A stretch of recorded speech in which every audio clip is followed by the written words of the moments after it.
Questions రాలేదు, ఇన్స్టాగ్రామ్లో ఒక్క మెసేజ్ కూడా నేను చూడలేదు.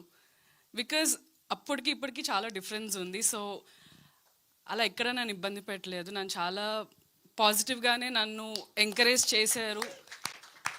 I'm really looking forward. ఈ సినిమా చాలా బాగా వచ్చింది, మీ అందరికీ నచ్చుతుంది అనుకుంటున్నాను.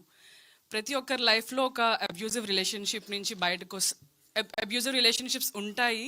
ఆ రిలేషన్ నుంచి బయటకు వచ్చి ఒక అమ్మాయి హస్బెండ్ని వదిలేసి ఒక ట్రామా నుంచి బయటకు వచ్చి తన లైఫ్ లీడ్ చేయాలనుకుంటున్న టైంలో సిద్ధార్థ్ లాంటి ఒక అబ్బాయి. సో ప్రతి ఒక్కరి లైఫ్లో ఒక సిద్ధార్థ్కి శ్రావ్యలాగా ఒక అమ్మాయి ఉండి వాళ్ళిద్దరు ఒక లైఫ్ని ఎంత బాగా లీడ్ చేయగలుగుతారు ఒక బ్రేకప్, ఒక అబ్యూజివ్ రిలేషన్షిప్ తర్వాత అన్నది ఈ సినిమాలో చాలా బ్యూటిఫుల్గా వరుణ్ అండ్ నందు కలిసి they have done amazing job. నేను ఫస్ట్ వరుణ్ని కలిసినప్పుడు అనుకున్నా, ఊరికే నవ్వుతున్నాడు, ఏందో చెప్తున్నాడు, సీరియస్గా తీస్తారా లేదా, నేను మళ్ళీ చేసి టైం వేస్ట్ అని చాలా ఆలోచించాను.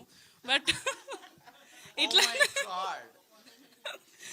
సో నరేషన్ తర్వాత నా పర్స్పెక్టివ్ మారింది. ఎంత ఇట్లా క్రేజీగా ఉంటున్నాడో బట్ అంతే సెన్సిబుల్ పర్సన్, అంత సెన్సిటివ్గా ఒక అమ్మాయి గురించి ఆలోచించగలుగుతాడు, అంత డీల్ చేయగలుగుతాడు. అండ్ సినిమా మీద ఉన్న ప్యాషన్ నాకు అర్థమైంది. And at the same time నందు కూడా సినిమా షూటింగ్ టైంలో ఎంత డెడికేషన్, ఎంత ప్యాషన్తో ఏ హీరో ప్రొడ్యూస్ చేసుకుంటూ ఒక హిట్ కొట్టాలి, ఒక సక్సెస్ కొట్టాలి, ఇండస్ట్రీలో నిల్చోవాలి అని ఆ డెడికేషన్ నాకు చాలా కనిపించింది. ఈవెన్ ఫర్ మీ ఆల్సో చాలా సపోర్టివ్గా ఉండే.